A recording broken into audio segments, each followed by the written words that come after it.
সংস্কার নিয়ে কিছু বিষয়ে দ্বিমত থাকলেও জাতি এবং রাষ্ট্রের স্বার্থে সব রাজনৈতিক দলকে ছাড় দেওয়ার আহ্বান জানিয়েছেন জাতীয় ঐকমত্য কমিশনের সহসভাপতি আলী রিয়াজ। সকালে রাজধানী ফরেন সার্ভিস একাডেমির দোয়েল হলে রাজনৈতিক দলগুলোর সাথে বৈঠকের শুরুতে এই আহ্বান জানান তিনি। ঐকমত্য কমিশনের এই বৈঠকে ৩০টি রাজনৈতিক দল যোগ দিয়েছে, তবে যোগ দেয়নি জামায়াতে ইসলামী। বিএনপি থেকে দলের স্থায়ী কমিটির সদস্য সালাউদ্দিন আহমেদ অংশ নেন, আর এনসিপি থেকে তসনিম জারা, আরিফুল হক আদিব যোগ দিয়েছেন। এছাড়া রুহিন হোসেন প্রিন্স, আসাদুজ্জামান ফুয়াদ, মুস্তাফিজুর রহমান ইরান, গাজী আতাউর রহমান সহ ফ্যাসিবাদ বিরোধী রাজনৈতিক দলগুলোর নেতারাও কমিশনের এই বৈঠকে যোগ দিয়েছেন। এ সময় সালাউদ্দিন আহমেদ জানান, সংসদীয় 4টি স্থায়ী কমিটির সভাপতি পদ আসন সংখ্যার ভিত্তিতে বিরোধী দলে যাওয়ার বিষয়ে কথা হয়েছে, আর 70 অনুচ্ছেদের আস্থা ভোট ও অর্থ বিল জাতীয় সনদে থাকার বিষয়টিও আলোচনায় এসেছে। আর সংসদে নারী সংরক্ষিত 100 আসনের বিষয়ে সবাই একমত হয়েছে বলে জানান সালাউদ্দিন আহমদ। আস্থা ভোট এবং অর্থ বিল এই দুইটা বিষয় বাদে 70 অনুচ্ছেদে সংসদ সদস্যরা স্বাধীনভাবে ভোট প্রদান করতে পারবেন দলের বিপক্ষেও। কিন্তু আমাদের আরেকটা অবস্থান আছে, আরো কয়েকটি রাজনৈতিক দল তার সাথে সংবিধান সংশোধনী বিলের বিষয়টি যুক্ত করেছেন, আমরাও করেছি। আমাদের দলের অবস্থান হচ্ছে, তার সাথে আমরা লিখিত প্রস্তাবে যেটা আগে দিয়েছিলাম, জাতীয় নিরাপত্তার বিষয় উইদিন ব্র্যাকেট যুদ্ধ পরিস্থিতির মতো কোনো বিষয় থাকলে সেই ক্ষেত্রেও সংসদ সদস্যগণ স্বাধীন থাকবেন না। আমরা সংবিধানের 70 অনুচ্ছেদের ব্যাপারে বলতে পারেন এক ধরনের ঐক্যমতের জায়গাটা আমরা আজকে পৌঁছাতে পেরেছি। আমরা বলেছি অর্থ বিল এবং আস্থা অনাস্থা ভোট, এই দুটো ব্যাপার ছাড়া বাকি প্রশ্নে সংসদ সদস্যরা স্বাধীনভাবে তারা তাদের বক্তব্য রাখতে পারবে। স্থায়ী কমিটির সভাপতি নির্বাচনের বিষয়টি সেখানেও মোটামুটি ঐকমত্য হয়েছে। এই 4টা কমিটি বিরোধী দলের হাতে থাকবে। এর ছাড়া পরবর্তী অন্যান্য কমিটি সংখ্যানুপাতিক, পার্লামেন্টের মেম্বারদের সংখ্যানুপাতিক হারে বিরোধী দলের কাছে চেয়ারম্যানের পদ থাকবে। আমরা চেষ্টা করছি সমস্ত বিষয়গুলোতে যাতে আমরা সকলে না হলেও সামগ্রিকভাবে বিভিন্ন বিষয়ে একমতে আসতে পারি। আমি আবারও বলি যে সব বিষয়ে হয়তো একমত হব না, কিন্তু তারপরেও আমাদের লক্ষ্য হচ্ছে জাতি এবং রাষ্ট্রের স্বার্থে যেন আমরা খানিকটা হলেও ছাড় দিয়ে এক জায়গায় আসতে পারি, সেই চেষ্টাটা আপনাদের দিক থেকে আমি লক্ষ্য করেছি। যেহেতু জাতীয় ঐকমত্য কমিশনের কোনো অবস্থান নেই, আমরা বিভিন্ন সংস্কার কমিশনের প্রতিবেদনে যে সুপারিশগুলো দিয়েছি, গত 2 মাসের আলোচনায় অর্থাৎ প্রাথমিক পর্যায়ের আলোচনায় কিছু কিছু বিষয় এসছে, তাতে করে কিছু কিছু অন্যান্য প্রস্তাব এসছে। সেই প্রস্তাবগুলো আমরা সন্নিবেশিত করেছি, সেগুলো যাতে আমরা আলোচনা করতে পারি। জাতীয় ঐকমত্য কমিশনের দ্বিতীয় পর্যায়ের অসমাপ্ত আলোচনায় অংশ নেয়নি জামায়াতে ইসলামী। অবশ্য কমিশনের পক্ষ থেকে 2 ঘণ্টা পরে জামায়াতকে বৈঠকে যোগ দিতে অনুরোধ করা হয়। এ বিষয়ে দলের পক্ষ থেকে জানানো হয়েছে, প্রধান উপদেষ্টার লন্ডন সফরে বিএনপির ভারপ্রাপ্ত চেয়ারম্যান তারেক রহমানের সঙ্গে বৈঠকের পর যৌথ ঘোষণার মাধ্যমে জামায়াতকে উপেক্ষা করা হয়েছে। এর প্রতিবাদ হিসেবে তারা আজকের বৈঠকে যোগ দেবে না। এর আগে জাতীয় ঐকমত্য কমিশনের সঙ্গে বৈঠকে জামায়াতের প্রতিনিধি দলের নেতৃত্ব দিয়ে আসছিলেন দলটির নায়েবে আমির সৈয়দ আব্দুল্লাহ মোহাম্মদ তাহের। জামায়াত বাদে আজকের বৈঠকে অংশ নিচ্ছে বিএনপি, এনসিপি, ইসলামী আন্দোলন, নাগরিক ঐক্য, গণ অধিকার পরিষদ, গণসংহতি আন্দোলন সহ অন্য রাজনৈতিক দলগুলো। দেশে গত 15 দিনে গড়ে 110 জন ডেঙ্গু রোগী হাসপাতালে ভর্তি হয়েছে। গত মে মাসে দৈনিক গড় রোগী ছিল 57 জন, অর্থাৎ এ মাসে গত মাসের চেয়ে প্রায় দ্বিগুণ ডেঙ্গু রোগী। পটুয়াখালীতে বাড়তে শুরু করেছে এই সংখ্যা। দর্শক, সেখানকার বর্তমান পরিস্থিতি জানাতে যুক্ত হচ্ছেন সহকর্মী আহসানুল কবির রিপন। রিপন, পটুয়াখালীতে ডেঙ্গু আক্রান্ত রোগীর সংখ্যা এখন কত, আর হাসপাতালগুলোর কেমন অবস্থা দেখছেন? ডেঙ্গু প্রতিরোধে প্রশাসন কী ধরনের ব্যবস্থা নিচ্ছে জানাবেন। হ্যাঁ, কানিজ আপনি যেমনটা বলছিলেন, আমি এই মুহূর্তে দাঁড়িয়ে আছি পটুয়াখালী মেডিকেল কলেজ হাসপাতালের মেল ওয়ার্ডে। শুধু এই মেল জেনারেল ওয়ার্ডে এই মুহূর্তে ভর্তি রয়েছে 8 জন ডেঙ্গু রোগী। এছাড়া এখানকার যে মেল পেইং ওয়ার্ড আছে সেখানে রয়েছে আপনার 3 জন ভর্তি। এছাড়া টোটাল মেডিকেল কলেজ হাসপাতালে এই মুহূর্তে ভর্তি রয়েছে আমাকে সব মিলিয়ে জানিয়েছে 15 জন। আর সর্বশেষ খবর অনুযায়ী আজকে নতুন করে 24 ঘন্টায় জেলায় মোট 30 জন ডেঙ্গু রোগী ভর্তি আছে। আর সবচেয়ে পটুয়াখালী জেলার সবচেয়ে হটস্পট রয়েছে মির্জাগঞ্জ উপজেলা, যেটা বরগুনা জেলার সাথে একটা সীমান্তবর্তী উপজেলা। আর আজকে পটুয়াখালী বিজ্ঞান ও প্রযুক্তি বিশ্ববিদ্যালয়ের একজন নৈশ প্রহরী যিনি গতকাল সন্ধ্যা 7টায় বরিশাল মেডিকেল কলেজ হাসপাতালে মারা গিয়েছে, ওনার নাম হচ্ছে জয়নুল আবেদিন। উনি 13 তারিখ জ্বর নিয়ে বিশ্ববিদ্যালয় ক্যাম্পাস থেকে ছুটি নিয়ে বাড়িতে যান। সেখানে তার অবস্থা উন্নতি না হয় গতকালকে সে যখন বরিশাল মেডিকেলে ভর্তি হন এবং সেখানেই সন্ধ্যায় তার মৃত্যু হয়। বিষয়টি আমাকে বিশ্ববিদ্যালয় কর্তৃপক্ষ জানিয়েছেন। আর এই যে ডেঙ্গু যে সংক্রমণ বাড়া, এ ব্যাপারে স্বাস্থ্য বিশেষজ্ঞরা, এখানকার যে মেডিসিন এবং ডেঙ্গু বিশেষজ্ঞরা আমাকে যেমনটা বলেছেন যে এই মুহূর্তে স্বাস্থ্য সচেতনতার কোনো বিকল্প নাই। বাড়ির আশপাশে যেন কোনো জলাবদ্ধতা সৃষ্টি না হয় এবং মশার যেন লাভ তৈরি না হয়, এ ব্যাপারে সচেতন থাকতে হবে। পৌরসভার যে পরিচ্ছন্ন শাখার যে প্রধান ডাক্তার একরামুল নাহিদ আমাকে জানিয়েছেন যে পটুয়াখালীর যে ড্রেনগুলো সেগুলো পরিষ্কার করার উদ্যোগ নেওয়া হয়েছে এবং ফগার মেশিন দিয়ে মশা নিধনের চেষ্টা চালানো হচ্ছে। আর জেলা সিভিল সার্জন আমাকে যেটা বলেছেন যে এই মুহূর্তে তাদের পর্যাপ্ত যে স্যালাইন সেটা রয়েছে এবং যে কিট সেটা রয়েছে। তবে যে হারে ডেঙ্গু বাড়তেছে, যেহেতু এখন চলমান রয়েছে বৃষ্টি, এই চলমান বৃষ্টিতে বিভিন্ন জায়গায় জলাবদ্ধতা সৃষ্টি হবে, এতে নতুন করে আরো ডেঙ্গু রোগী বৃদ্ধির আশঙ্কা রয়েছে। ধন্যবাদ আপনাকে আমাদের সাথে যুক্ত থাকার জন্য। নিশ্চয়ই প্রশাসনের ব্যাপারে যথাযথ উদ্যোগ নেবে এবং ডেঙ্গু আক্রান্ত রোগীদের জন্য যেন ঠিকঠাক চিকিৎসা হয়, এই ব্যাপারেও তারা যথাযথ উদ্যোগ নেবে। দেশে আবারও করোনা সংক্রমণ বাড়ায় আতঙ্কে পড়েছেন নারায়ণগঞ্জবাসী। তারা বলছেন পরিস্থিতি ভয়াবহ হলে সমাধান কিভাবে আসবে সে ব্যাপারে এখনো কোনো পরিকল্পনা নেই। অথচ 2020 থেকে করোনা মহামারীর হটস্পট ছিল শিল্পনগরী নারায়ণগঞ্জ। তবে সাধারণ মানুষকে আতঙ্কিত না হয়ে স্বাস্থ্যবিধি মেনে চলার পরামর্শ দিয়েছেন সিভিল সার্জন। হাবিবুর রহমানের তথ্য ছবিতে প্রতিবেদন। সম্প্রতি নারায়ণগঞ্জ 300 শয্যার হাসপাতালের করোনা ইউনিটে গিয়ে দেখা যায় বেডের ওপর শুকানো হচ্ছে কাপড়, বাসা বেঁধেছে মাকড়সার জাল। কোনো বেডের যন্ত্রপাতি খুলে পড়েছে। একইভাবে হাসপাতালের উঠানে লোকবলের অভাবে পড়ে আছে অ্যাম্বুলেন্স, যেগুলো মহামারীর সময় ভারত থেকে সহায়তা হিসেবে এসেছিল। আবারও বাড়ছে করোনা সংক্রমণ। জেলার সাধারণ বাসিন্দারা জানিয়েছেন নারায়ণগঞ্জের পরিস্থিতি ভয়াবহ হলে কতটুকু সামর্থ্য বা যুগোপযোগী ব্যবস্থা নেওয়া যাবে তা নিয়ে সংশয় রয়েছে। পর্যাপ্ত এখনো কোনো ব্যবস্থা আমার কাছে মনে হয় না এখনো হচ্ছে। জনগণের ভিতরে আরো প্রচার প্রসার দরকার। আই থিঙ্ক সবার সেফ থাকা উচিত, ডেফিনেটলি মাস্ক পরা উচিত, তাদের ট্রিটমেন্টের ধারণা আরো ভালো করা উচিত। তবে হাসপাতালের তত্ত্বাবধায়ক জানিয়েছেন কিছু বেডে সমস্যা রয়েছে, সেগুলো স্বাস্থ্য মন্ত্রণালয়কে জানানো হয়েছে। বাকিগুলোতে সাধারণ রোগীদের চিকিৎসা দেওয়া হচ্ছে। আইসিইউ চালানোর মতো কিন্তু আসলে জনবল নাই, যেটা আমরা চিঠি দিয়েছি 3 দিন আগে আমাদের মহাপরিচালক বরাবর করোনা আইসিইউ বেড চালানোর জন্য পর্যাপ্ত জনবল যাতে এখানে আবার পুনরায় নিয়োগ দেওয়া হয়। হচ্ছে যে অ্যাম্বুলেন্স করোনাকালীন সময়ে আমরা একটা আইসিইউ অ্যাম্বুলেন্স পেয়েছিলাম, সেই অ্যাম্বুলেন্সটা আমার চলমান আছে। এরই মধ্যে জেলার 5 উপজেলা স্বাস্থ্য কমপ্লেক্স এবং 2টি হাসপাতাল করোনা সংক্রমণের জন্য প্রস্তুত করছে স্বাস্থ্য অধিদপ্তর। তবে সাধারণ মানুষকে আতঙ্কিত না হয়ে স্বাস্থ্যবিধি মেনে চলার পরামর্শ দিয়েছেন সিভিল সার্জন।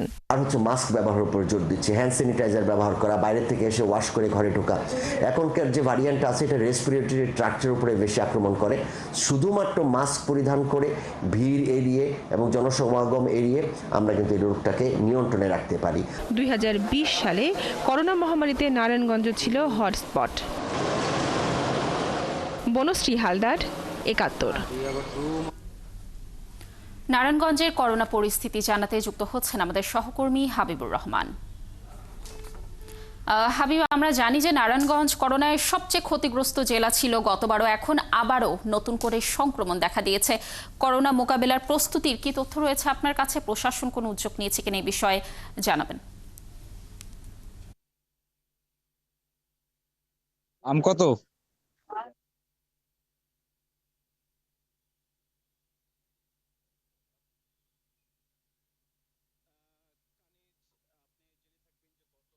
দু সালে 2020-এ যে করোনার নারায়ণগঞ্জে এসেছিল, তখন কিন্তু নারায়ণগঞ্জ হটস্পট ছিল। আপনার নারায়ণগঞ্জকে কয়েকটা ক্লাস্টারে ভাগ করা হয়েছিল, তারপর রেড জোন ঘোষণা করা হলো, তারপরে এলাকা ভিত্তিক লকডাউন করা হলো। বিভিন্ন ধরনের কর্মসূচি কিন্তু নারায়ণগঞ্জকে ঘিরে নেওয়া হয়েছিল। সেই নারায়ণগঞ্জ কিন্তু আজকে আবার ঝুঁকিপূর্ণ হয়ে যাচ্ছে, আমরা এমনটাই মনে করছি সংশ্লিষ্ট মহল। কারণটা হচ্ছে নারায়ণগঞ্জ একটা শ্রম ঘন শহর। এখানে গার্মেন্টসে লক্ষ লক্ষ, প্রায় 50 লক্ষ লোক চাকরি করে, যেখানে কিন্তু একজন আরেকজনের দ্বারা সংক্রমিত হতে পারে, এই ধরনের সম্ভাবনা থেকে যায়। পাশাপাশি আমরা প্রশাসনের সাথে, জেলা স্বাস্থ্য বিভাগের সাথে কথা বলেছি। জেলা স্বাস্থ্য বিভাগ আমাদেরকে জানিয়েছে তারা উপজেলা থেকে জেলা পর্যায়ে পরীক্ষা করার মতো কোনো কিট এখনো তাদের কাছে এসে পৌঁছেনি, এবং এখন যদি কোনো রোগী আসে জরুরি ভিত্তিতে, রেফারেল ভিত্তিতে শুধু নারায়ণগঞ্জের 300 শয্যা বিশিষ্ট যে হাসপাতাল আছে সেখানে কিছু সীমিত আকারে পরীক্ষা করার সুযোগ রয়েছে, এবং কিছু ভর্তিও তারা নিতে পারবে বলে 300 শয্যা হাসপাতাল সুপার আবুল বাশার আমাদেরকে জানিয়েছেন। জেলা স্বাস্থ্য বিভাগের কর্মকর্তা সিভিল সার্জন মশিউর রহমান আমাদের সূত্রে জানিয়েছেন যে তারা যে উপজেলা পর্যায়ে হসপিটালগুলো আছে সেগুলো মোটামুটি প্রস্তুত থাকলেও যথেষ্ট পরিমাণ কিট কিন্তু এসে তাদের হাতে পৌঁছেনি, যার কারণে কিন্তু নারায়ণগঞ্জে এখনো অনেকটা ঝুঁকিপূর্ণ রয়ে গেছে বলে মনে হচ্ছে। পাশাপাশি মাস্ক ব্যবহারের তো কোনো প্রকার সম্ভাবনাই নাই, এরকম কোনো প্রকার দেখা যাচ্ছে না, কিংবা সচেতনতা যে হবে মানুষ সেরকম কোনো সম্ভাবনা তাদের মধ্যে দেখা যাচ্ছে না। অথচ গত 2020-এ যে করোনার ঢেউ ছিল, তখন কিন্তু নারায়ণগঞ্জের সিচুয়েশন এত খারাপ ছিল, মানুষ কিন্তু লাস্ট ডেড বডি ফেলে চলে যেত, কে দাফন কাফন করবে সে ধরনের সিচুয়েশনে ছিল না, ঘর থেকে কেউ বের হতো না। এই ধরনের হৃদয় বিদারক ঘটনা কিন্তু কানিজ আপনি জেনে থাকবেন। তো এরকম একটা সিচুয়েশন সামনে যদি নারায়ণগঞ্জে হঠাৎ করে করোনার ঢেউ বৃদ্ধি পায়, তাহলে প্রশাসন যে হচকিত হবে না কিংবা কি ধরনের ব্যবস্থা নেবে, এটা নিয়ে কিন্তু এখন প্রশাসন আসলে সেরকম ভাবে প্রস্তুতি আমরা এখনো পর্যন্ত দেখতে পাইনি। কিংবা জেলা প্রশাসক মহোদয় আমাদেরকে জানিয়েছেন যে তারা সর্বোচ্চ প্রচারণা নিয়ে আগামী 2-1 দিনের মধ্যে মাঠে নামবেন। তারপরে যদি মানুষকে সচেতনতার পাশাপাশি যথেষ্ট কিট সরবরাহ এবং অন্যান্য সার্ভিস, অক্সিজেন সরবরাহ থেকে শুরু করে আইসিইউ বেড রেডি করার জন্য তারা প্রস্তুত করবেন। নারায়ণগঞ্জে এখনো পর্যন্ত কোনো আইসিইউ বেড রেডি হয়নি। ইমার্জেন্সির ক্ষেত্রে কিন্তু অনেক বড় জটিলতা তৈরি হতে পারে বলে কানিজ এমনটা মনে করছি আমরা। পাশাপাশি সাধারণ নাগরিক আমাদেরকে এমনটা জানিয়েছে যে এখনই সময় নারায়ণগঞ্জে যথেষ্ট প্রস্তুতি নেওয়ার, কারণ গেল সময়ের ঢেউ থেকে, করোনার ঢেউ থেকে যদি শিক্ষা না নিয়ে থাকে তাহলে কিন্তু নারায়ণগঞ্জের সামনে খুব খারাপ একটা সময় অপেক্ষা করছে, সেটা দেখার অপেক্ষা সবাই থাকবে। কানিজ, নারায়ণগঞ্জ থেকে এই ছিল আপাতত কানিজ। হাবিবুর, অসংখ্য ধন্যবাদ আমাদের সাথে যুক্ত থাকার জন্য। আমরাও আশা করছি নারায়ণগঞ্জ প্রশাসন নিশ্চয়ই প্রয়োজনীয় সকল ধরনের পদক্ষেপ নেবে এ বিষয়ে।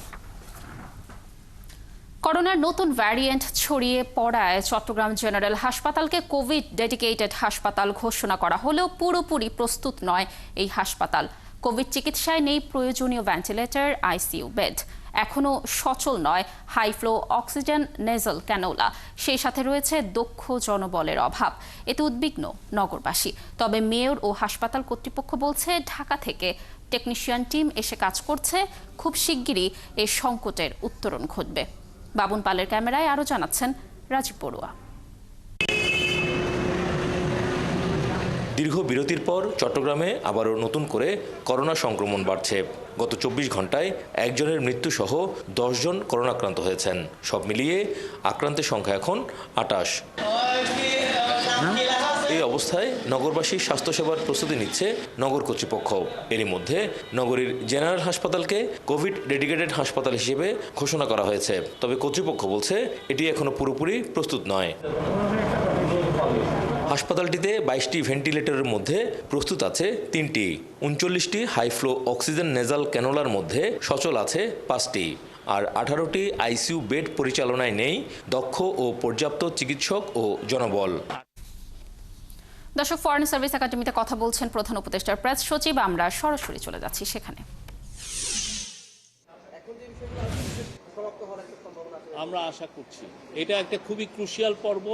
খুব দেখছেন তো আজকের থেকে ইন্টেন্সিভ ডিসকাশন হচ্ছে, খুবই সুন্দর পরিবেশে সমস্ত প্রায় সব পার্টিগুলো এসছেন এবং আমরা আশা করছি যে এটা খুব স্মুথলি আমরা জুলাই চার্টারটা গৃহীত হব।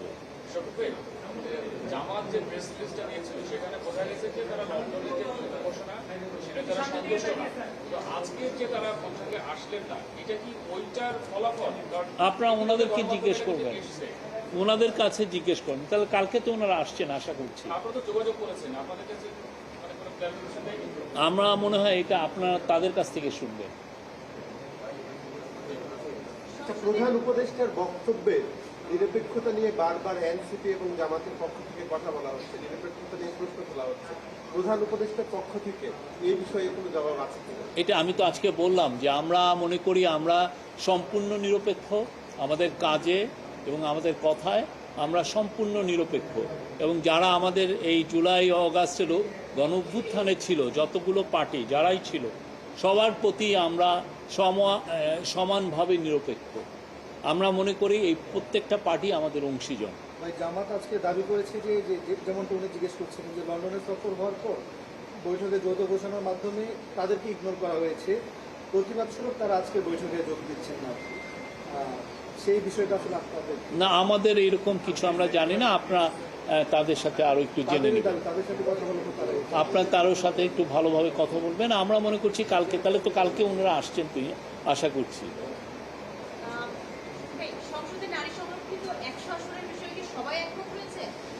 এটা কনসেনসাস কমিশনের আমাদের যিনি ভাইস চেয়ারম্যান আছে ডক্টর আলী রিয়াজ এবং ওনাদের যারা মেম্বার আছেন, তারপরে সিনিয়র প্রধান উপদেষ্টার স্পেশাল অ্যাসিস্ট্যান্ট মনির হায়দার আছেন, ওনারা এটা একটু বলতে পারবেন। আজকে এই যে যেটা মানে হলো জামাতে অংশগ্রহণ করলো না, এটা কি পলিটিক্সে কোনো ডাইমেনশন সৃষ্টি করবে কিনা? আমরা তো আশা করছি কালকে ওনারা জয়েন করবেন। তো অবভিয়াসলি আজকে যে ডিসকাশনগুলো ছিল কালকে ওনারা সেই জায়গা থেকে শুরু করতে পারবেন, এটা এমন কিছু না।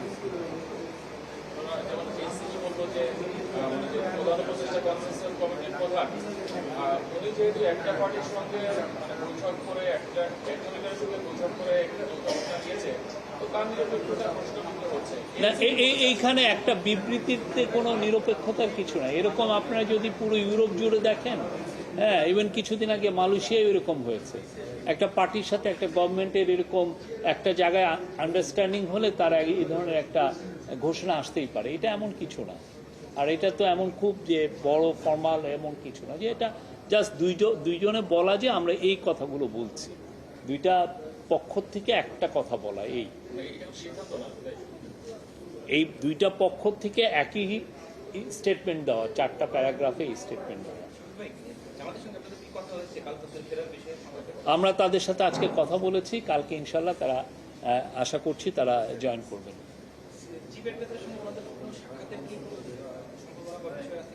আমরা এখন এই পর্যন্ত এটা আমি জানি না। Thank you.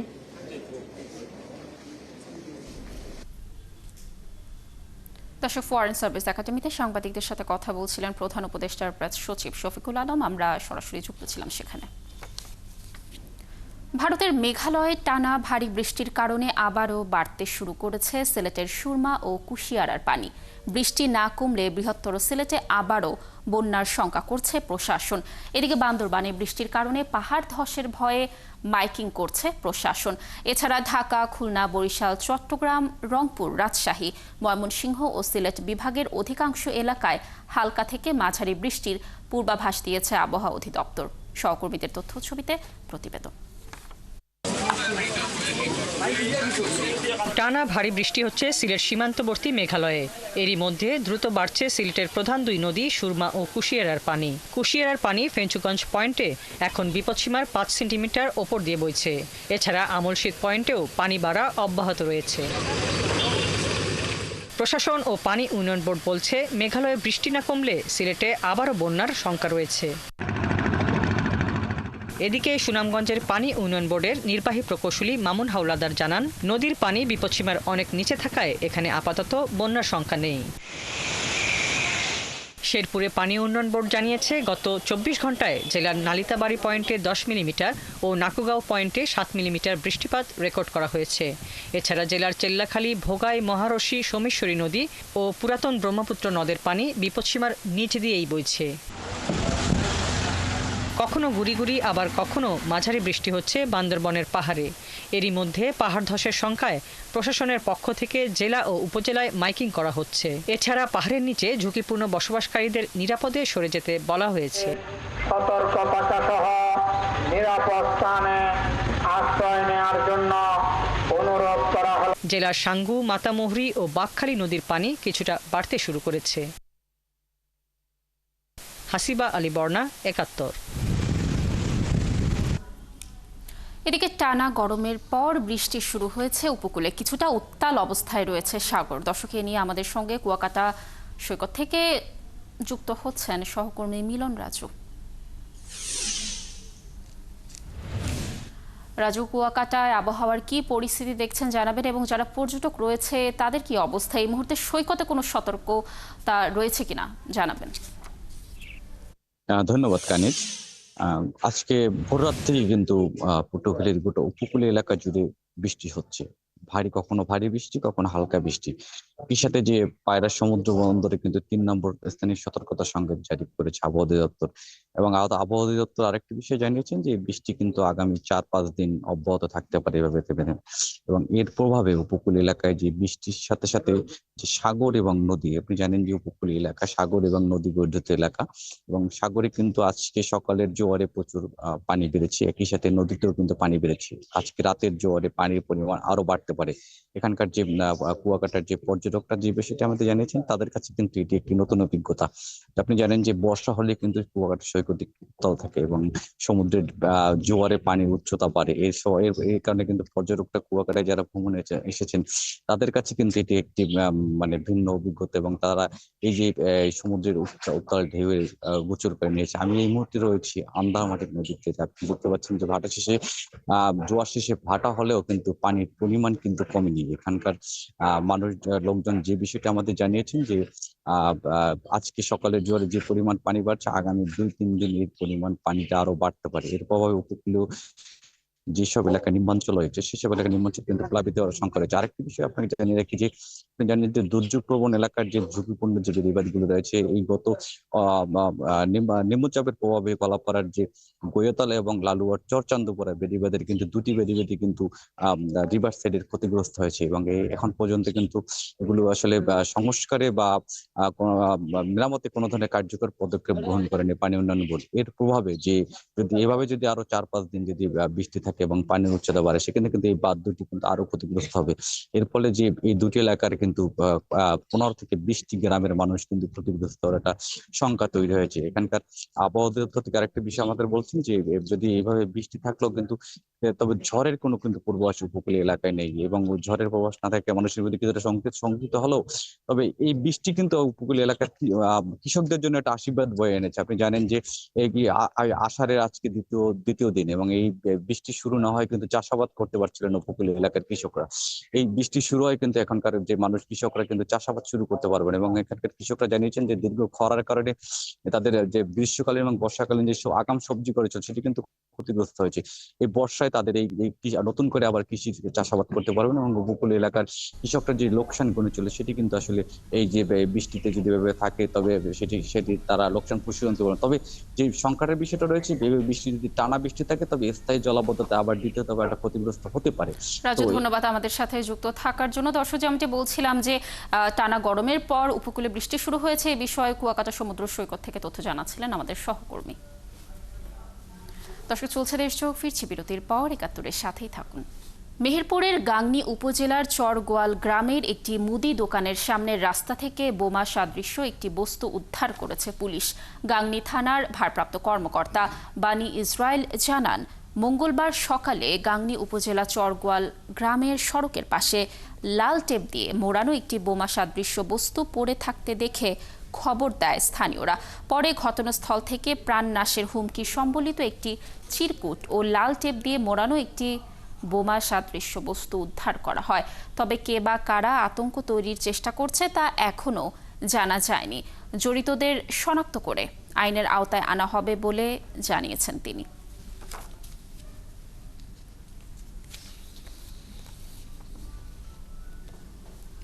কক্সবাজারের মাতারবাড়ি বিদ্যুৎ কেন্দ্রের জমি অধিগ্রহণে অর্থ আত্মসাৎ মামলার নথি জালিয়াতি করে আসামির নাম বাদ দেওয়ার ঘটনায় সাবেক ডিসি এবং সাবেক জেলা ও দায়রা জজের বিরুদ্ধে মামলার চার্জ গঠনের শুনানি পিছিয়েছে আদালত। দুপুরে চট্টগ্রাম বিভাগীয় বিশেষ জজ মিজানুর রহমান আগামী 1 জুলাই চার্জ গঠনের দিন নির্ধারণ করে এই আদেশ দেন।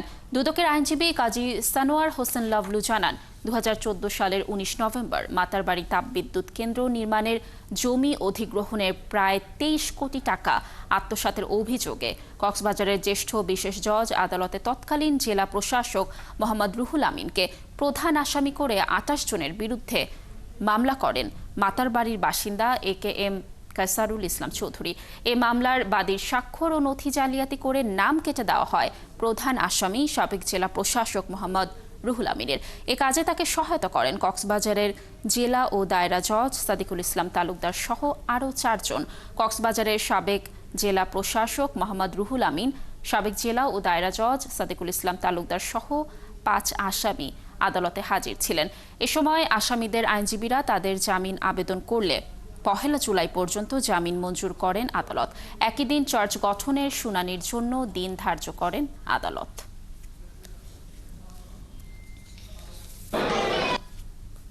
আজকে মামলাটি বিজ্ঞ বিচারিক আদালত মাননীয় স্পেশাল জজ আদালতে প্রক্রিয়ায় আসে।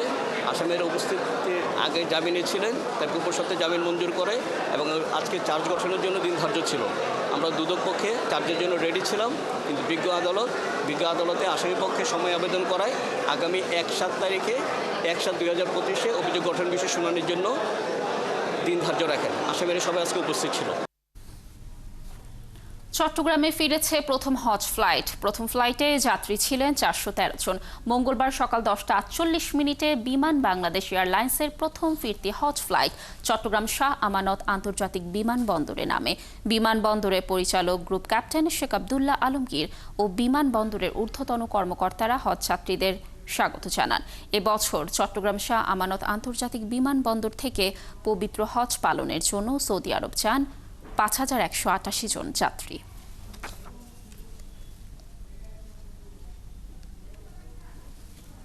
নিত্য প্রয়োজনীয় পণ্যের দাম কমায় দেশের পোল্ট্রি খাতের খামারিরা যেন ক্ষতিগ্রস্ত না হয় সেদিকে সরকার সজাগ রয়েছে বলে জানিয়েছেন মৎস্য ও প্রাণী সম্পদ উপদেষ্টা ফরিদা আক্তার। সাভারে BCS লাইভস্টক একাডেমিতে প্রাণী সম্পদ ও ডেইরি উন্নয়ন প্রকল্পের আওতাধীন নবনির্মিত ডরমেটরি হোয়াইট হল ভবন উদ্বোধনী অনুষ্ঠানে এ মন্তব্য করেন তিনি। এ সময় উপদেষ্টা দেশের মৎস্য ও প্রাণী সম্পদ বিকাশে তরুণদের উদ্যোক্তা হিসেবে তৈরি হওয়ার আহ্বান জানান। পরে উপদেষ্টা সাভারে কেন্দ্রীয় গো প্রজনন ও দুগ্ধ খামার পরিদর্শন করেন। অনুষ্ঠানে আরও উপস্থিত ছিলেন প্রাণী সম্পদ অধিদপ্তরের মহাপরিচালক আবু সুফিয়ান সহ মৎস্য ও প্রাণী সম্পদ মন্ত্রণালয়ের ঊর্ধ্বতন কর্মকর্তারা। করের দিক থেকে যদি কিছু সমন্বয় করতে পারি আর বিদ্যুতের বিল বা এইসব যদি আমরা সমন্বয় করতে পারি তাহলে দাম একটা সামঞ্জস্যপূর্ণ রাখা যাবে আর কি। কিন্তু এই যে উপর মানে কম বেশি হয় সেটা পুরোটা বাজারের ব্যাপার, এটা আমাদের বিভাগের কাজ না। ফরিদপুরে অনেকেই পরিকল্পিতভাবে গড়ে তুলেছেন আমবাগান, আর এসব বাগানে শোভা পাচ্ছে প্রায় 100 জাতের বাহারি আম।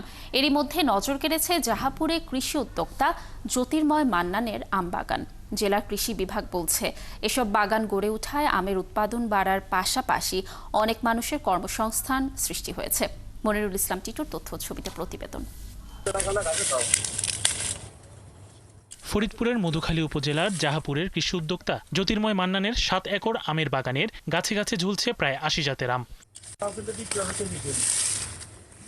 তিনি জানান 2014 সালে 2 একর জমিতে বাণিজ্যিকভাবে গড়ে তুলেছিলেন এই আম বাগান। এখন তার বাগানে কর্মসংস্থান হয়েছে অনেক মানুষের, আর বাগান করতে আগ্রহীদের নানা পরামর্শ দিচ্ছেন তিনি। যে অনেকেই ইউটিউবারদের অনেক কথায় আকাশ কুসুম অনেক লাভের কথা বলে, অতটা লাভ না, কিন্তু ভুল করে ফাঁদে পা দিয়ে অনেক লুজার হয়। মানে বাগান করা না শিখে, না জেনে, না বুঝে জায়গা লিজ নিয়ে বাগান করতে যেয়ে অনেকে অনেক রকম অর্থনৈতিক ক্ষতির সম্মুখীন হয়। আমি তাদেরকে অনুরোধ করব যে আপনারা না বুঝে, না জেনে, না শিখে কোনো কাজ করবেন না। জেলার কৃষি সম্প্রসারণ অধিদপ্তরের উপপরিচালক জানান, গত 1 দশক ধরে জেলায় গড়ে উঠেছে নতুন নতুন আমবাগান। এতে যেমন ফলের উৎপাদন বাড়ছে, তেমনি মিটছে পুষ্টির চাহিদাও। নতুন উদ্যোক্তাদের সব ধরনের সহযোগিতা দেওয়ারও আশ্বাস দেন তিনি। ফসলের উৎপাদন পাশাপাশি পুষ্টির চাহিদা নিরসনে যথেষ্ট ভূমিকা রাখবে এবং আমরা যে বিষয়টি পরামর্শ দিচ্ছি সেটি হচ্ছে যে নতুন নতুন যে জাতগুলি আছে, যেটি বিশেষ করে বাড়ি 4, বাড়ি 11, কাটিমন আছে, এরপরে হচ্ছে গৌরমতি, এই জাতগুলি সম্প্রসারণের মাধ্যমে আমের উৎপাদন বৃদ্ধি পাবে। জেলা কৃষি বিভাগের দেয়া তথ্য মতে চলতি বছর পুরো জেলায় 2300 হেক্টর জমিতে আমের আবাদ করা হয়েছে, যা থেকে 20,500 মেট্রিক টন আম উৎপাদনের লক্ষ্যমাত্রা নির্ধারণ করা হয়েছে। শরীফ আজাদ প্রীতম, 71। দিনাজপুরের হাকিমপুরে শুরু হয়েছে বোরো ধান কাটাই মাড়াই। এবার আবহাওয়া অনুকূলে থাকায় ফলন ভালো হলেও সরকারি গুদামে ধান বিক্রি করতে গিয়ে হয়রানির অভিযোগ তুলেছেন কৃষক। অন্যদিকে মাঠ পর্যায়ে কৃষকদের সরাসরি ধান বিক্রিতে সব ধরনের সহযোগিতা দেওয়া হচ্ছে বলে জানাচ্ছে কৃষি বিভাগ। সহকর্মী সামিউল ইসলাম আরিফের তথ্য ছবিতে প্রতিবেদন। দিনাজপুরের হাকিমপুর বিস্তীর্ণ মাঠ জুড়ে পাকা ধান, মাঠে মাঠে চলছে বড় মৌসুমের ধান কাটা ও মাড়াইয়ের ব্যস্ততা। এবার আবহাওয়া অনুকূলে থাকায় ফলনও ভালো। প্রতি বিঘায় ধানের ফলন হয়েছে 22 থেকে 25 মণ। 19 মে থেকে শুরু হয়েছে সরকারিভাবে ধান চাল সংগ্রহ কার্যক্রম, চলবে 31 আগস্ট পর্যন্ত। সরকার নির্ধারিত প্রতি মণ ধানের দাম 1440 টাকা। তাই সরকারি গুদামে সরাসরি ধান বিক্রিতে আগ্রহী কৃষক। কৃষকদের অভিযোগ, বিগত বছরগুলোতে গুদামে ধান দিতে পারেননি। সরকারি গুদামে সরাসরি ধান বিক্রি করতে হয়রানির শিকার হতে হয়েছে। এবারও একই হয়রানির অভিযোগ তাদের। বাধ্য হয়ে খোলা বাজারে সরকার নির্ধারিত দামের চেয়ে কম দামে বিক্রি করতে হচ্ছে তাদের। এতে লোকসানে পড়ার কথা বলছেন তারা। কীটনাশক ওষুধের দাম বেশি, মানে ধান বিক্রি করতে দাম পাচ্ছি না, কিষানের দাম বেশি। যারা ধান কিনতেছে এরাই মানে খেলে এরাই নিজেরা কিছু মানে এখানে আকাশের গতি থেকে এখন দাম মাত্রাকে যে আকাশে আমরা ধান চাটাল করতে পারতেছি। আগে ছিল হচ্ছে 1250-1300 টাকা, আর এখন সিন্ডিকেটের মাধ্যমে এখন এই জিনিসটা চলে আসছে 1000, 1050, 1100 টাকা। এটা যদি সরকার যদি আমাদেরকে ডাইরেক্টলি আমাদের থেকে নিত, গুদামে নিত, আমরা সেই 1400 টাকা পাইতাম, কিন্তু এটা তো আমরা পাচ্ছি না। কি করবে এখন? তো নিয়ে যা কি গুদাম থাকবে, এটা দেয় ওটা হয় না, এটা হয় না, বড় খুব সমস্যার মধ্যে আছে। ওই জন্য আমরা যাই না, কেটে যা হয় তাই এখন কাটে মানে দিয়ে এখন যা এইটাই। সরকার তো ধান আমাদের কাছে নেই না, এখন যদিও নিতে চাই কত তার প্যাক না। সিন্ডিকেটের কথা অস্বীকার করে ধান ব্যবসায়ীদের অভিযোগ, ধানের মান নিয়ন্ত্রণের কারণে দামের কিছুটা হেরফের হচ্ছে। আমরা প্রকারভেদে বিভিন্ন ধরনের ধান কিনতেছি। কয়েকদিন আগে যখন আবহাওয়া ভালো ছিল তখন আমরা ধান কিনলাম 1350 টাকা, 60 টাকা। হঠাৎ করে গত 3 দিন থেকে আবহাওয়া খারাপের জন্য আমরা প্রকারভেদে বিভিন্ন প্রকার ধান, সর্বোচ্চ ধান কিনতেছি আমরা 1220, 30, 50 টাকার মধ্যে। যদিও কৃষি বিভাগ বলছে কৃষি প্রণোদনার পাশাপাশি মাঠ থেকে ফসল তোলা ও সরাসরি সরকারি গুদামে চাল বিক্রিতে কৃষককে সব ধরনের সহযোগিতা দেওয়া হচ্ছে। চলতি বড় মৌসুমে 7623 হেক্টর জমিতে বড় আবাদের লক্ষ্যমাত্রা নির্ধারণ করা হয়েছিল, কিন্তু আমরা আমাদের অর্জন করতে পেরেছি 7624 হেক্টর জমিতে। তো আমাদের এখন আসলে ধান কর্তন শুরু হয়ে গেছে হাকিমপুর উপজেলায়। আমাদের আজকে পর্যন্ত প্রায় 1145 হেক্টর জমি ধান কর্তন হয়েছে। 3টি ইউনিয়ন আর 1টি পৌরসভা নিয়ে গঠিত হাকিমপুর উপজেলায় চলতি মৌসুমে ইরি বোরো আবাদের লক্ষ্যমাত্রা ধরা হয় 7624 হেক্টর জমিতে। চলতি বড় মৌসুমে এই উপজেলায় 548 মেট্রিক টন বোরো ধান, 409 মেট্রিক টন সিদ্ধ চাল সংগ্রহ করবে সরকার। হাসান আহমেদ, 71। এবার চামড়ার কিছুটা দাম পেলেও আড়তদারদের সিন্ডিকেটে দৌড়াতে লোকসানের মুখে রংপুরের মৌসুমি চামড়া ব্যবসায়ীরা। সরকার দাম নির্ধারণ করে দিলেও তার অর্ধেক দামও দিচ্ছে না ট্যানারি মালিকরা। মৌসুমি ব্যবসায়ীরা বলছেন চামড়ার দাম ও সংরক্ষণ নিশ্চিতে মনিটরিং অব্যাহত রাখা দরকার। শাহবাজিত আহমেদের প্রতিবেদন।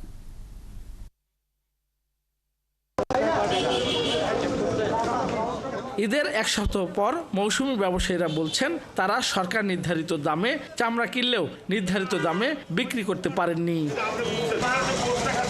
পাশাপাশি চামড়া সংরক্ষণের লবণও কিনতে হচ্ছে চড়া দামে, কিন্তু আড়তদাররা সিন্ডিকেট করে তাদের ন্যায্য দাম দিচ্ছে না। লবণ বেড়ে ফেরি দিবি, এই হিসেবে চামড়া 1200 টাকা, 1100 টাকা দাম। সেই হিসেবে চামড়া কিনছি গ্রামে, এই কিনছি 800, 900, 500, 700 ঠিক নেই গড়ে, সেই চামড়া আনিয়া আসল থেকে লস। আমাদের চামড়া এখনই ইউরোপে যাওয়ার ব্যবস্থা করুক সরকার, এখনই চামড়ার দাম 4,000, 5,000, 6,000, 7,000 টাকা লাগবে। বিদেশ আমাদের বাংলাদেশে আসতেছে না, কোনো মান হচ্ছে না, এই জন্য ফিনিশ। দর্শক, জাতীয় ঐক্যমত্য কমিশনের বৈঠক শেষে এখন কথা বলছেন ঐক্যমত্য কমিশনের সহ সভাপতি আলী রিয়াজ। আমরা সরাসরি চলে যাচ্ছি সেখানে।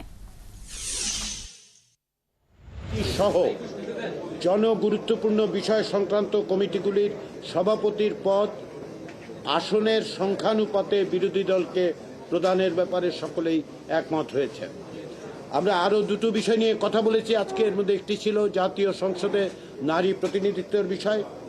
এই ক্ষেত্রে দীর্ঘ সময় ধরে আলোচনা হয়েছে জাতীয় সংসদে নারীদের জন্য 100টি আসন স্থায়ীভাবে করার ব্যাপারে একমত হয়েছে সকলের।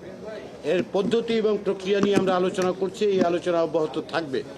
আমরা আগামী সপ্তাহে আশা করছি রাজনৈতিক দলগুলো এই বিষয়ে এখানকার আলোচনার পরিপ্রেক্ষিতে তাদের অবস্থানের পরিবর্তনের প্রয়োজন হলে দলের সাথে আলোচনা করে আমরা এ বিষয়ে কথা বলবো। বিভিন্ন রকম প্রস্তাব আছে। এই প্রস্তাবগুলো কিছু সংবিধান সংস্কার কমিশনের পক্ষ থেকে, নির্বাচন ব্যবস্থা সংস্কার কমিশনের পক্ষ থেকে বাইরেও আমরা যখন রাজনৈতিক দলগুলোর সাথে আলোচনা করেছি সেই সময় কিছু কিছু প্রস্তাব এসছে, সেগুলি নিয়ে আমরা কথাবার্তা বলেছি। আমরা আশা করছি আগামী সপ্তাহে এই বিষয়ে একমত হওয়া যাবে। এর বাইরে যেটা আলোচিত হয়েছে, যে বিষয়ে আমরা বলতে পারি, সেটা হচ্ছে যে প্রধান বিচারপতি নিয়োগের ক্ষেত্রে অর্থাৎ যেটা সংবিধানের 95(1) অনুচ্ছেদে আছে এবং তার পাশাপাশি সংবিধানের 48(3) অনুচ্ছেদে আছে, সেগুলো সংশোধনের ব্যাপারে এক ধরনের ঐক্যমত হয়েছে। কিন্তু যেটা হয়েছে সেটা হচ্ছে যে দুটি দল ছাড়া এখন পর্যন্ত এ বিষয়ে অধিকাংশ দল এক জায়গায় এসছেন, কিন্তু আমরা এই বিষয়টিও আগামী সপ্তাহে পুনর্বার আলোচনা করব যাতে করে আমরা এক জায়গায় আসতে পারি। কিন্তু প্রধান বিচারপতি নিয়োগের ক্ষেত্রে বিদ্যমান ব্যবস্থা পরিবর্তনের ব্যাপারে ঐকমত্য প্রতিষ্ঠিত হয়েছে।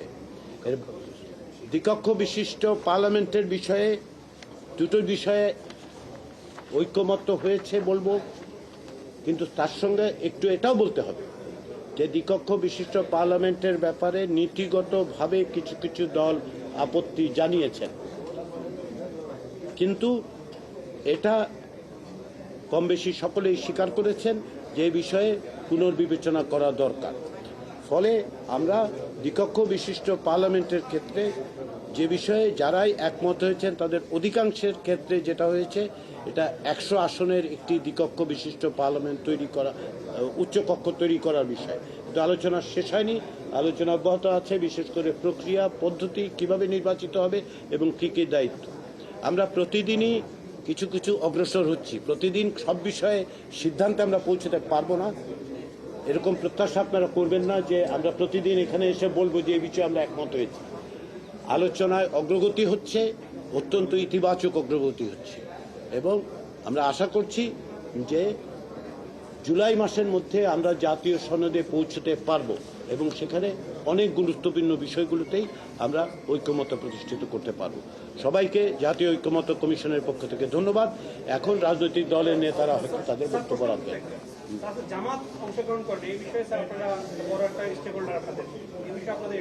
জামাতের পক্ষ থেকে প্রতিনিধি আজকে উপস্থিত ছিলেন না, কিন্তু আমি যতদূর জানি সরকারের পক্ষ থেকে জামায়াতের সাথে যোগাযোগ করা হয়েছে। আমরা আশা করছি আমাদের পক্ষ থেকে জাতীয় ঐক্যমত্য কমিশন,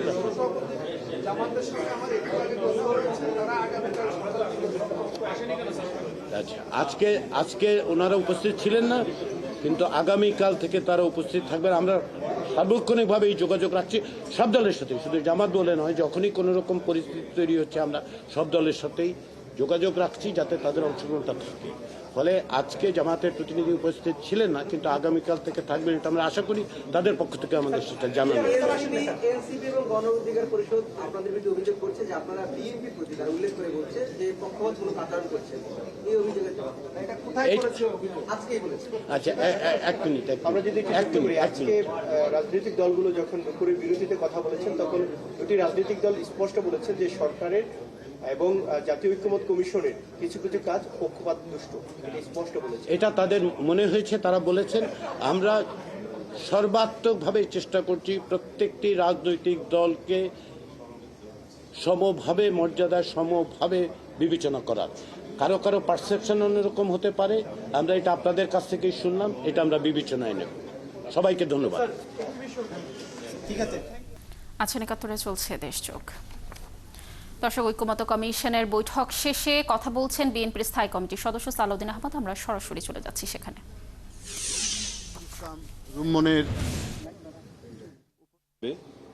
আমরা নিজ নিজ দলীয় ফোরামে সেটা আলোচনা করে যদি আমরা একটা জায়গায় আসতে পারি ভালো। তার মধ্যে বিকল্প প্রস্তাব হিসেবে এরকম কিছু প্রস্তাব এসছে যে বিদ্যমান 50 আসন যেভাবে আছে সেভাবে রেখে, নির্বাচন ব্যবস্থা যেভাবে আছে সেভাবে রেখে পরবর্তী বর্ধিত যে 50 আসন, সেই আসনের বিষয়ে কেউ কেউ প্রস্তাব করেছেন সেটা নির্বাচনে ভোট প্রাপ্তির সংখ্যানুপাতে হতে পারে কিনা। আর কেউ কেউ বলছেন যে 300 আসনের পরে যে 50টা সংরক্ষিত আসন আছে সেটা বিদ্যমান পদ্ধতিতেই হোক, কিন্তু 300টা যে এখন আসনে সরাসরি নির্বাচন হবে সেই এরিয়াগুলোতে 10 থেকে 15% নারীদের মনোনয়ন দেয়া যায় কিনা। কোনো কোনো প্রস্তাব আছে 33% মনোনয়ন দেয়া যায় কিনা। এগুলোর বিষয়ে কোনো মতৈক্য হয়নি, সেটা পরবর্তী আলোচনার জন্য রাখা হয়েছে। আমি এখন দ্বিতীয় আলোচনায় যাই। দ্বিতীয় আলোচনা হয়েছে দ্বিকক্ষ বিশিষ্ট পার্লামেন্টের বিষয়ে। তা আপনারা সবাই জানেন আমাদের দলের পক্ষ থেকে যে আমরা 31 দফা প্রস্তাব জাতির সামনে উপস্থাপন করেছিলাম, তার মধ্যে দ্বিকক্ষ বিশিষ্ট পার্লামেন্টের ধারণার সাথে আমরা একমত। আমাদের প্রস্তাব এবং আসন সংখ্যা এই উচ্চ কক্ষের এটাকে সিনেটও নামকরণ করা হয়েছে, যদিও এটা এখনো ফাইনাল না। এখানে আসন সংখ্যা হবে 100, সেটা আমাদের প্রস্তাব। 100 আসনের বিষয়ে প্রায় অধিকাংশ রাজনৈতিক দল একমত এবং অধিকাংশ রাজনৈতিক দল দ্বিকক্ষ বিশিষ্ট পার্লামেন্টের বিষয়েও একমত। তবে কিছু কিছু রাজনৈতিক দলের সে বিষয়ে একটু আপত্তি আছে, তাদের সংখ্যা হয়তো বেশি নয়। এবং এই 100 আসনের বিষয়েও প্রায় অধিকাংশ রাজনৈতিক দলের যারা দ্বিকক্ষে বিশ্বাস করে প্রস্তাব করেছে তাদের একমত, কিন্তু তার নির্বাচন পদ্ধতি নিয়ে এখনো পর্যন্ত তর্কটা শেষ হয়নি। তো সেই জন্য এখানেই আলোচনাটা সমাপ্ত হয়েছে এবং নিজ নিজ দলীয় ফোরামে এই আলোচনাগুলো করে ভবিষ্যতে কোন পদ্ধতিতে এই 100 আসনের নির্বাচনটা হবে সেটা নির্ধারণ করা গেলে তখন একটা জাতীয় ঐক্যমত্যের ভিত্তিতে জাতীয় সনদে সেটা স্থান পাবে। তো এখন এই পর্যন্তই থাক, কারণ 100 আসনের নির্বাচন পদ্ধতি নিয়ে আমরা যদি ঐক্যমতে আসতে পারি সেটা একটা, আর ওখানে নির্বাচন প্রক্রিয়ার মধ্যে কি কি ক্রাইটেরিয়া থাকবে সেটাও তখন নির্ধারিত হবে। আর দ্বিকক্ষ বিশিষ্ট আসনের এই আলোচনাটা পরবর্তীতে আবার হবে। আমি দ্বিকক্ষ বিশিষ্ট পার্লামেন্টের বিষয়ে যে পাওয়ার অ্যান্ড ফাংশনের কথা বলা হয়েছে, এখানে বলা হচ্ছে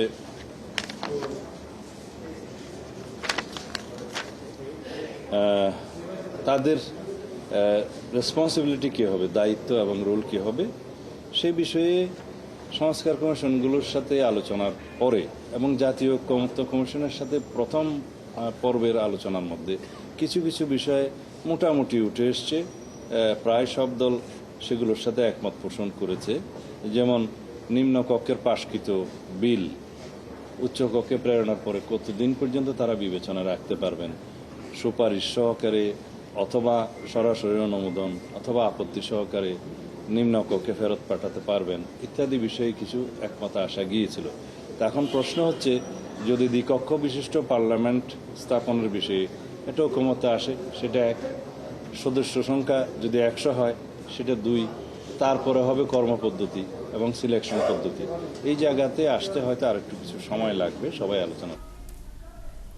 দর্শক, কথা বলছিলেন বিএনপির স্থায়ী কমিটির সদস্য সালাউদ্দিন আহমদ।